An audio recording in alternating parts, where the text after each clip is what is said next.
تو ہماری شریعت کے اندر پوری شریعت جو ہے ترغیب اور ترہیب پر قائم ہے. تو یہ جو ترغیب ہے، ترغیب وہی موٹیویشن ہے، اسی کو ہم انگریزی میں موٹیویشن کہتے ہیں. تو ہماری شریعت کے اندر موٹیویشن موجود ہے، دنیاوی کاموں کے لیے بھی اور اخروی کاموں کے لیے بھی، تمام معاملات کے اندر موٹیویشن موجود ہے. لیکن اصل میں ہماری جو ہے ہماری حالت یہ ہے کہ جو چیزیں ہمارے پاس قرآن و سنت کے حوالوں سے آتی ہے اس سے ہم متاثر نہیں ہوتے ہیں. ایک عام آدمی دنیاوی باتیں، چکنی چپڑی باتیں اور خوبصورت اور خوشنما الفاظ میں ہمارے سامنے پیش کرتا ہے تو ہم اس سے متاثر ہونے لگتے ہیں. حالانکہ اگر ہم غور کریں گے تو ہمارے دین کے اندر اس سے لاکھوں گنا بہتر موٹیویشن والی چیزیں ہمارے دین کے اندر موجود ہیں. تو یہ ایک بات. دوسری بات یہ کہ آپ نے کہا کہ وہ بہت ساری چیزوں کا انکار کرتا ہے اور کہتا ہے کہ ہم اس دنیا کے اندر آئے ہیں نظام قائم کرنے کے لیے، نظام کو فالو کرنے کے لیے. دیکھیے ہماری جو پیدائش کا مقصد ہے، ایک مسلمان، ہر مسلمان کو سمجھنا چاہیے، وما خلقت الجن والانس الا لیعبدون.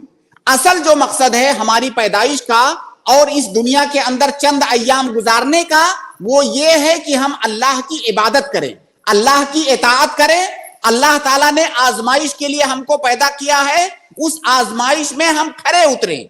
تبارک الذی بیدہ الملک وہو علی کل شیء قدیر الذی خلق الموت والحیات لیبلوکم ایکم احسن عملا. اللہ نے موت اور زندگی کو اس لیے پیدا کیا ہے تاکہ وہ ہمیں آزمائے کہ ہم میں سے بہتر عمل کرنے والا کون ہے.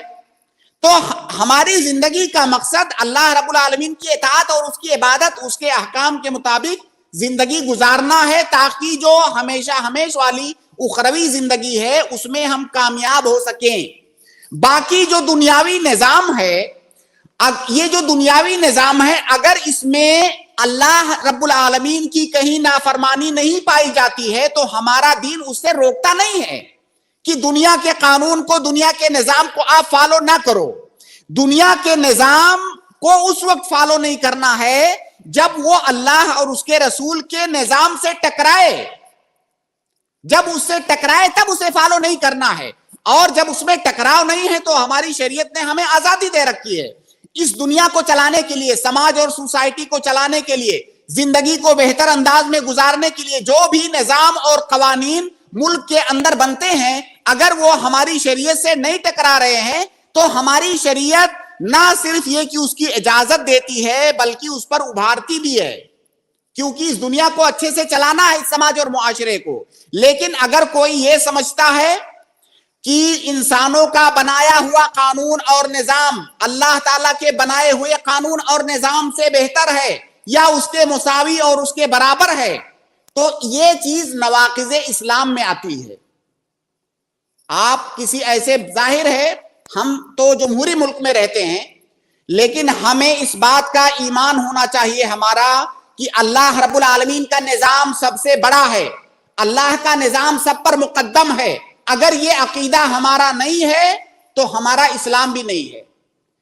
باقی اس کے بعد دنیا کے جو نظام ہے اس کو فالو کرنا اس حد تک کہ اس میں اللہ تعالیٰ کے نظام اور اسلام کی کوئی مخالفت نہیں ہے، ہماری شریعت اس سے نہیں روکتی. اب جیسے ہمارے ملک میں مثال کے طور پر ٹریفک کا نظام ہے، بہت سارے اور دوسرے نظام ہے جس کو ہمیں فالو کرنا ہے. وہ سارے نظام ہمارے فائدے کے لیے بنائے گئے ہیں اور ہماری شریعت کی کہیں مخالفت نہیں ہے. ہماری شریعت بھی یہ کہتی ہے کہ سماج اور معاشرے کے اندر آپ منظم انداز میں رہو، اس طرح سے کہ نہ اپنے آپ کو نقصان پہنچاؤ نہ دوسروں کو نقصان پہنچاؤ. تو اب یہ نہیں کہیں گے کہ اس نظام کو ہمیں فالو نہیں کرنا ہے کیونکہ اللہ کا نظام نہیں ہے. اللہ کا نظام یہی ہے کہ ہر وہ دنیاوی نظام جو اللہ کے نظام سے نہ ٹکرائے آپ اس پر آپ کو عمل کرنا ہے. مسئلہ اور مشکل اس وقت پیش آتا ہے جب کوئی نظام صریح اللہ اور اس کے رسول کے حکم کے خلاف ہو اور اسے ہم بہتر سمجھے، اس وقت مسئلہ ہے. تو یہ جو ہمارے بھائی ہیں ان کو چاہیے کہ قرآن زیادہ سے زیادہ پڑھیں اور کوشش کریں کہ اس کو سمجھ کر کے پڑھیں، ترجمہ وغیرہ، اللہ کے نبی صلی اللہ علیہ وسلم کی حدیثیں پڑھیں، علماء کی باتیں سنیں. ہماری شریعت کے اندر جو موٹیویشنل چیزیں پائی جاتی ہیں وہ اس وقت دنیا کے اندر پائی جانے والے موٹیویشنل اسپیچز سے کہیں زیادہ ہیں. بس جاننے کی آپ کو قدم قدم پر قرآن کے اندر حدیث کے اندر ترغیب ملے گی. آپ ایسا کرو, ایسی زندگی گزارو, آپ کا یہ فائدہ ہے, دنیا کے اندر آپ کو یہ فائدہ ہے, آخرت کے اندر آپ کو یہ ملے گا. یہی تو موٹیویشن ہے. اللہ کے نبی صلی اللہ علیہ وسلم نے جمعہ کے بارے میں فرمایا کہ جمعہ کو کوئی آدمی غسل کر کے آئے مسجد, ایسے ایسے اس حالت میں آئے, مسجد میں آئے, امام کے پاس بیٹھے, اس کا خطبہ سنے, کوئی لغو بات نہ کرے, تو ایسی صورت میں ہر قدم کے بدلے میں 1 سال کے قیام کا, 1 سال کے صیام کا اسے ثواب ملے گا. اب اس سے بڑا موٹیویشن اور کیا ہو سکتا ہے؟ عبادت کرنے کے لیے اس سے بڑا موٹیویشن اور کیا ہو سکتا ہے کہ ہمارا گھر اگر مسجد سے 500 قدم کے فاصلے پر ہے, اس کا مطلب ہر قدم پر 500 سال کے روزے کا, 500 سال کی نمازوں کا ہمیں ثواب ملا. اب اس سے بڑا موٹیویشن اور کیا ہو سکتا ہے؟ تو ہماری شریعت کے اندر جو موٹیویشن کتاب و سنت کے اندر موجود ہے وہ ہمارے لیے کافی ہے. باقی اگر دنیا کے اندر کوئی بھی انسان ہمیں اچھے کاموں پر ابھارنے کے لیے اگر کوئی بات ہمارے سامنے پیش کرتا ہے, حقیقت میں اس کی باتیں اچھی ہیں اور کتاب و سنت سے ٹکرا نہیں رہی ہیں, تو اس میں کوئی جو ہے پریشانی نہیں ہے, ہمیں اس کو سننا چاہیے. کیونکہ ہمارا دین بھی یہی کہتا ہے وَذَكِّرْ فَإِنَّ الذِّكْرَىٰ تَنفَعُ الْمُؤْمِنِينَ, کہ لوگوں کو نصیحت کرو, لوگوں کو ابھارو اچھے کاموں پر ابھارنا, ان کو موٹیویٹ کرنا, اس سے انہیں فائدہ ہوتا ہے. لیکن وہ موٹیویشن جو آپ کو بددین بنا دے, جو آپ کو آپ کے دین سے دور کر دے, جو آپ کو دین کا باغی بنا دے, وہ موٹیویشن نہیں ہے, وہ الہاد ہے, وہ کفر ہے, وہ بددینی ہے. شیخ وہ بولتا ہے کہ اگر اسلامی سزائیں جو ہیں اور جو اسلامی نظام ہے اس کے اگر خلاف ہو تو عام آدمی کی ذمہ داری ہو جاتی ہے کہ اللہ کے نظام کو قائم کرے. اب دیکھیے آپ کا جو سوال تھا, ایک میں نے جنرل سوال کے طور پر اس کو لیا اور اس کا جواب دیا. اب اگر وہ آدمی اسلام کے نظام کے بارے میں اسے شک ہے, وہ شبہے میں پڑا ہوا ہے, یا اسلام کے نظام کو اس زمانے کے لیے وہ سمجھتا ہے کہ وہ ریلیونٹ نہیں ہے, وہ قابل تطبیق نہیں ہے, تو یہ تو کفر ہے. ایسے آدمی آپ چاہیے آپ کو کہ ایسے آدمی کو آپ علماء سے ملائیے, ان سے بات کرائیے, اسے بتائیے. شیخ حمزہ امین بھائی نے بہت ساری باتیں بتائی کہ علماء کو ایسا ایسا بولتے ہیں, وہ لوگ تو مسائل میں اختلاف کرتے رہتے ہیں, گدھا حلال ہے حرام ہے, ان ساری چیزوں میں پڑے رہتے ہیں. بہرحال وہ آپ کی بات ہے, میں آپ تک ہی رکھ رہا ہوں اس کو. اگر ان کو کچھ کہنا ہے تو آپ ہماری اسٹریم میں ان کو بلائیے, ہم ڈائریکٹ ان سے بات کرنا چاہتے ہیں. تو اور شیخ ہاشم نصیحت ہونی تھی, شیخ نے نصیحت کر دیا ہے, ایک جنرل سوال کا جواب بھی دیا ہے الحمدللہ. اور پرسنل اگر ان کے اوپر آپ اس طرح سے ہمارے ذریعے سے کچھ کہنا چاہ رہے ہیں تو یہ مناسب نہیں ہوگا. آپ ان کو بلائیں اور یہاں اسٹریم میں ڈائریکٹ بات کرنے کے لیے بولیں, ہم ان کے ہر سوال کا جواب انشاءاللہ دیں گے. اور شیخ ہاشم یہ بات جو ہے, آخری بات آپ نے جو کہی کہ ان کا کہنا یہ ہے کہ دین کے اندر جو علماء ہیں دینی مسائل کے اندر وہ اختلاف کرتے رہتے ہیں, ان کے درمیان جھگڑے ہوتے رہتے ہیں. تو میں یہ پوچھنا چاہتا ہوں کہ دنیا کا کوئی بھی مسئلہ, جو دنیاوی لوگوں نے جو قوانین بنائے ہیں, جو نظام بنائے ہیں, جو دنیاوی چیزیں ہیں, آپ کوئی ایک مسئلہ ایسا بتائیے مجھے جس پر سارے لوگ متفق ہیں. آج ملک کے اندر ایک قانون بنتا ہے, کل اپوزیشن پارٹی جو ہوتی ہے اس کو اپوز کرتی ہے, تو کیا یہ جھگڑا نہیں ہے؟ ہمارے پارلیمنٹ میں لوگ ہمارے سانسد ایک دوسرے کو گالیاں دیتے رہتے ہیں, ایک دوسرے کی مخالفت کرتے ہیں, تو کیا اس کا مطلب یہ ہوا کہ ہم یہ کہہ دیں کہ جو ملک کا قانون ہے وہ ہم اس کو کنڈم کرتے ہیں, ہم اس کو نہیں مانتے؟ آپ میڈیکل سائنس میں جائیے, میڈیکل سائنس میں ڈاکٹروں کے درمیان کوئی مسئلہ ایسا نہیں ہے جس میں آپ 2 رائے 3 رائے 4 رائے مختلف رائے نہ پائیں. دنیا کے کسی بھی میدان میں آپ جائیں, لوگوں کے آرا کے اندر اختلاف پائیں گے. لیکن مسئلہ یہ ہے کہ یہ جو روشن خیال لوگ ہیں, دین ان کے لیے سافٹ ٹارگٹ ہے, ان کے لیے دین سافٹ ٹارگٹ ہے, دین کے بارے میں کچھ بھی بولو. اور یہ کامن سینس کا بھی استعمال نہیں کرتے ہیں. ہمارے گھر کے اندر کوئی چھوٹا سا مسئلہ ہوتا ہے تو گھر کے 4 افراد جو ہوتے ہیں ان کی رائے مختلف ہو جاتی ہے. کسی ایک ہی مسئلے کو آپ دوسری طرح سمجھ رہے ہوتے ہیں, میں دوسری طرح سمجھ رہا ہوتا ہوں, اور ہمارے درمیان اختلاف ہو جاتا ہے. تو دین کے جو مسائل ہیں ان کو سمجھنے میں بھی جو لوگوں کی عقل ہے ان کا جو مستوی اور معیار ہے اس میں فرق ہو سکتا ہے اور اس کی وجہ سے اختلاف ہو سکتا ہے. تو یہ کوئی معیوب چیز تو نہیں ہے. اگر آپ کو دنیاوی معاملات کے اندر لوگوں کا اختلاف کرنا معیوب نہیں لگتا ہے تو دینی مسائل کو سمجھنے میں اگر لوگوں کی سمجھ میں فرق ہو جا رہا ہے تو یہ آپ کو اتنی معیوب چیز کیوں لگتی ہے؟ جی شیخ، کوئی معیوب بات نہیں ہے. دوسری بات یہ ہے نا کہ علماء کو لوگوں میں کرٹیسائز کر کے علماء سے دور کرنا چاہتے ہیں لوگوں کو. جب جی علماء اصل سے مقصد لوگ یہی دور ہے. ہوتے ہیں تو دور ہونے کے بعد ان کا فائدہ اٹھاتے ہیں کہ ان کو کسی بھی چیز میں ایکٹیو کر دیتے ہیں، کسی بھی چیز کوئی ایکٹیویٹی میں ان کو مصروف کر دیتے ہیں، پھر وہ انسان دین سے نکل جاتا ہے. علماء سے دور کرنا مطلب دین سے دور کرنے کا ایک پہلا قدم ہوتا ہے. تو ایسے لوگوں سے ہوشیار رہنا چاہیے اور ان کو آپ کوشش کریں کہ وہ اسٹریم میں لے کے آئیے. ہم انشاءاللہ ان کو وقت دیں گے اور ان سے بات کریں گے. ان کی جو بھی مسائل ہوں گے آپ سے جو ذکر کر رہے ہیں نا، آپ سے یہ سوال ہے، آپ لوگ یہ جواب نہیں دے پاتے، تو آپ ان کو ڈائریکٹ یہاں آ کر کے بات کرنے بولیے. اگر آپ جواب نہیں دے پا رہے ہیں تو بہتر ہے کہ ہم لوگ انشاءاللہ یہاں پہ جواب دیں گے. ان کو لے آئیے آپ. ہاں، امید ہے حمزہ بھائی کہ آپ کے سوال کے جواب ہوا ہوگا. دوسروں کو موقع دیں پلیز. جزاک اللہ خیر. شکراً، جزاک اللہ خیر، بارک اللہ فیک. یونس ابن رحمہ، میں نے آپ کو ایڈ کیا ہے، اگر آپ سن پا رہے ہیں تو پلیز انمیوٹ کریں اور اپنا سوال پوچھیں. شیخ آپ کچھ کہنا چاہ رہے تھے؟ نہیں کچھ نہیں. جی وعلیکم السلام ورحمۃ اللہ وبرکاتہ. خیریت سے ہیں شیخ آپ دونوں؟ الحمدللہ. جی جی شیخ، میں 40 سے 50 سیکنڈ تک میں سوال ختم کرتا ہوں. پلیز ڈائریکٹ سوال پہ آ جائیں. ہم لوگ بیک گراؤنڈ بہت ساری چیزوں کو جانتے ہیں. اصل میں دیکھیے ہم لوگ بہت کم سوالوں کو لے پا رہے ہیں اس وقت. میں چاہتا ہوں کہ سوال مختصر کریں اور میں کوشش کروں کہ جواب بھی مختصر ہو، لیکن بعض سوالات ایسے آ جاتے ہیں جن میں تھوڑی سی تفصیل کرنی پڑتی ہے، ورنہ ہم چاہتے ہیں کہ سوالات زیادہ سے زیادہ ہوں. اب جیسے پچھلی اسٹریم میں ہم نے صرف 2-3 سوال ہم لے سکے تھے اور آج بھی دیکھیے ہمارا آدھا وقت گزر چکا ہے. تو سوال مختصر کریں اور ٹو دا پوائنٹ بات کریں. اور آپ جو بیک گراؤنڈ سمجھانا چاہ رہے ہیں نا، ہم لوگ انشاءاللہ اس پر پہنچ جائیں گے، آپ بے فکر رہیں. جی ٹھیک شیخ، ٹھیک.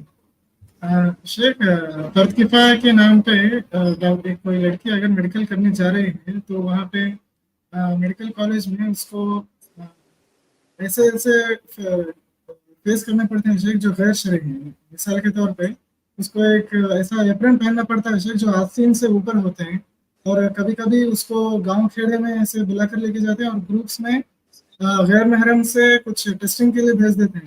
ایسے بہت سے غیر شرعی چیزیں ہوتے ہیں. تو فرد کفایہ کے نام پہ ان سب کو نظر انداز کر کے ڈاکٹر کرنا میڈیکل کرنا کیسا ہے؟ جزاک اللہ. دیکھیے اس کا مختصر جواب یہ سنیے. ہماری شریعت کے اندر 5 طرح کے مقاصد ہوتے ہیں. 5 طرح کے مقاصد کی حفاظت ہماری شریعت کرتی ہے. سب سے پہلے نمبر پر ہے دین، دوسرے نمبر پر ہے جان، تیسرے نمبر پر ہے انسان کی نسل یا اس کی عزت و آبرو، چوتھے نمبر پر ہے انسان کی عقل، 5ویں نمبر پر ہے مال. یہ انہی 5 مسائل کے اندر ہمارے دین کے احکام منحصر ہیں. اب اگر ان 5 میں سے 2 کے درمیان ٹکراؤ ہوتا ہے تو جو ترتیب میں نے ذکر کیا ہے، جو ترتیب میں اوپر ہے اس کو مقدم رکھا جائے گا. اب جیسے کوئی میڈیکل کر رہا ہے، میڈیکل کرنے کی وجہ سے اس کا دین جا رہا ہے. ظاہر ہے عورت کو پردہ کرنا، عزت اور عصمت کے ساتھ رہنا، یہ دین کا حصہ ہے، یہ دین کا حصہ ہے. اب اگر اس کا دین، اس کا ایمان خطرے میں پڑ رہا ہے دوسرے مقاصد کی وجہ سے تو یہ جائز نہیں ہے. پہلے اسے اپنے دین کو بچانا ہے. اور ایسا بھی نہیں ہے کہ وہ اس لڑکی نے اگر میڈیکل نہیں کیا تو پوری انسانیت جو کو ڈاکٹر نہیں ملے گا. اور بہت سارے ایسے طریقے ہیں جہاں پر عزت و حشمت کے ساتھ عورت میڈیکل سائنس پڑھ سکتی ہے. تو اگر اس کے لیے پاسبل ہے کہ ایسی جگہ پر پڑھے جہاں پر اس کا دین محفوظ رہے تو اس جگہ کا وہ اختیار کرے گی، ورنہ چھوڑ دے گی. دین کا سودا کر کے تعلیم دین پر مقدم نہیں ہے. یہ آپ ذہن میں رکھیے کہ تعلیم دین پر مقدم نہیں ہے. تعلیم ہے ہی اسی لیے کہ دین کی حفاظت کی جائے. تو اگر دین کا سودا کرنا پڑ رہا ہے جو ہے تعلیم کے لیے تو وہ تعلیم جائز نہیں ہے. اور یہ صرف میں میڈیکل سائنس کی بات نہیں کر رہا ہوں. اگر کوئی دینی علم حاصل کر رہا ہے اور دینی علم حاصل کرنے کے راستے میں اسے کچھ ایسے کام کرنے پڑے جو دین کے مخالف ہے، تو میں پوچھوں گا بھائی پھر آپ وہ تعلیم کیوں حاصل کر رہے ہو؟ آپ دین کا علم دین پر عمل کرنے کے لیے حاصل کرنا چاہتے ہو، دین کی حفاظت کرنے کے لیے، پھر دین کی حفاظت کرنے کے لیے جو علم آپ حاصل کرنا چاہتے ہو اور دین کے نام پر آپ دین کا سودا کیوں کر رہے ہو؟ اور یہ چیز بہت ساری جگہوں پر ہمارے اسلامی جامعات کے اندر، اسلامی مدارس کے اندر بھی یہ چیز پائی جاتی ہے کہ ہمارے جو اسلامی جو ہے مدارس ہیں یا بہت سارے اسلامی جامعات، ان کے قیام کا مقصد دین کا علم دینا ہوتا ہے۔ اب دین کا علم دینے کے لیے بہت ساری چیزیں دین کے خلاف کی جاتی ہیں، پھر اس علم کے حاصل کرنے کا کوئی مطلب نہیں بنتا ہے۔ خلاصہ یہ کہ علم حاصل کرنے کے لیے دین کا سودا نہیں کیا جا سکتا، دین مقدم ہے علم حاصل کرنے پر۔ جی شیخ، جب ہم یہ سمجھانے بیٹھتے ہیں کہ بہت سے غیر شرعی چیزیں ہوتی ہیں آپ نہ جائیں کر کے، تو وہ بولتے ہیں کہ اگر کوئی مسلمان خاتون کی ڈلیوری ہو تو اگر مسلمان خاتون نہ ہو تب تو مشکل ہو جائے گی، تو ہم کو ایسے جانا ہی پڑے گا، ورنہ کیونکہ انڈیا میں سیگریگیٹڈ میڈیکل کالجز کا نہیں ہے جہاں تک میں جانتا ہوں۔ پڑھائی بھی اگر کہیں پہ مل بھی جائے تو اس لیول کی میڈیکل ایجوکیشن نہیں ملتی جہاں تک ملنا چاہیے، تو ان پر ایسے باتوں کو ہم کیسے ان کو صحیح راستے نہیں، دیکھیے اس کا حل جو ہے، اگر ہماری قوم کے لوگ اس کو حل کرنا چاہیں اس مسئلے کو تو اس کو حل کر سکتے ہیں۔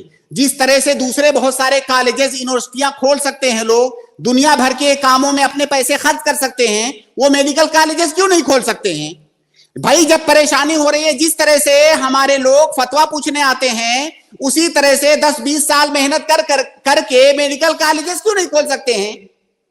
اور پہلی بات ایسا ہم نہیں کہہ سکتے کہ ایسے کالجز نہیں ہیں جہاں پر عزت کے ساتھ لڑکی تعلیم حاصل کر سکے، ایسے کالجز آپ تلاش کریں گے تو ملیں گے۔ جی شیخ، امید ہے کہ بھائی آپ کے سوال کا جواب ہو گیا ہوگا، پلیز دوسروں کو موقع دیں۔ بارک اللہ فیک۔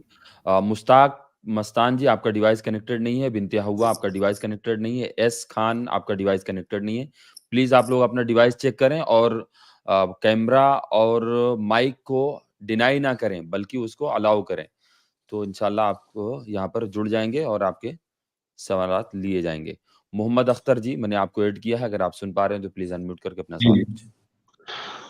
السلام علیکم ورحمۃ اللہ وبرکاتہ۔ شیخ، میں یہ جو موضوع کے متعلق سوال کرنا چاہوں گا، ہمارے ایک بھائی ہے، انہوں نے اپنی بیوی کو طلاق دے چکے تھے اور ان نے پھر دوسرا نکاح کر لیے۔ اب مسئلہ یہ آ رہا ہے کہ پہلی بیوی سے ان کا بیٹا ہے اور وہ کہتے ہیں کہ جو ہم نے طلاق جو دیے تھے وہ کورٹ سے طلاق نہیں ہوئی ہے، اور دوسری بات یہ کہ مجلس میں مطلب بیٹھ کے 3 طلاق پوری مکمل نہیں ہوئی ہے، تو کیا یہ طلاق ہو چکی ہے یا پھر وہ طلاق وہ ان سے دوبارہ مل سکتے ہیں یا پھر سے نکاح ہو سکتا ہے؟ کیا اس میں تھوڑی سی وضاحت کریں۔ دیکھیے، طلاق دینے کے لیے پہلی بات تو کورٹ جانا ضروری نہیں ہے، دوسری بات طلاق دینے کے لیے مجلس میں بیٹھ کر کے طلاق دینا ضروری نہیں ہے۔ اگر کوئی آدمی اپنی بیوی کو اکیلے میں بھی طلاق دے دے تو طلاق ہو جائے گی۔ اگر کوئی اکیلے میں بھی اپنی بیوی کو طلاق دے دے، یہاں تک کہ آپ اپنے کمرے میں بیٹھے ہوئے ہیں، بند کمرے میں، اگر آپ تنہائی میں بولیں کہ میں اپنی بیوی کو میں نے طلاق دیا، اس کے بعد آپ کل کو پرسوں کو جا کر کے اسے بتا دیں، طلاق ہو گئی۔ طلاق کے لیے ضروری نہیں ہے۔ طلاق میں دیکھیے وہ چیزیں جن کا تعلق طرفین کی رضامندی سے ہوتا ہے، اس میں ضروری ہوتا ہے کہ دونوں آمنے سامنے ہوں۔ جس چیز میں طرفین کی رضامندی شرط نہیں ہے، اس میں مجلس وغیرہ کا مسئلہ ہی نہیں ہے۔ اور کوئی بھی کسی بھی مذہب میں، کسی بھی فقہی مذہب میں ایسا نہیں ہے کہ طلاق کے لیے بیوی کی رضامندی ضروری ہے۔ نکاح کے لیے تو ضروری ہے، طلاق کے لیے بیوی کی رضامندی ضروری نہیں ہے۔ تو بغیر مجلس میں بیٹھے ہوئے، بغیر بیوی کے سامنے جائے ہوئے بھی اگر کوئی طلاق دیتا ہے تو وہ طلاق ہو جائے گی۔ سب سے پہلے اس مسئلے کو سمجھ لیجیے۔ دوسری بات یہ کہ اگر انہوں نے ابھی پہلی بار طلاق دیا ہے، پہلی بار اگر انہوں نے طلاق دیا ہے اپنی بیوی کو،